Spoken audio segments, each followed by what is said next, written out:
आज मी बनवणार आहे उकडीचे मोदक। उकडीचे मोदक म्हणजे एक गोड पदार्थ नाही, तर बाप्पावरच्या प्रेमाची आणि भक्तीची गोड अभिव्यक्ती आहे।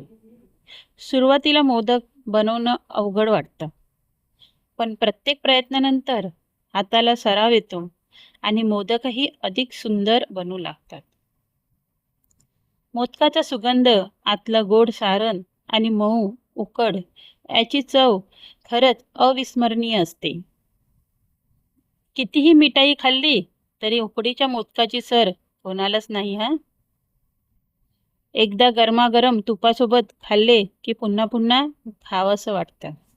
बाप्पाच्या कृपेने प्रत्येकाच्या आयुष्यात आनंद, सुख, समृद्धी आणि गोडवा येऊ दे। गणरायाच्या आवडीचे हे मोदक जसे मन जिंकतात ना, तसेच आपल्या आयुष्यातही नेहमी आनंद, समाधान भरून राहो। गणपती बाप्पा मोरया, मंगलमूर्ती मोरया। आणि मोदक माझे कसे झालेत सर्वांनी नक्की सांगा हा। बाय।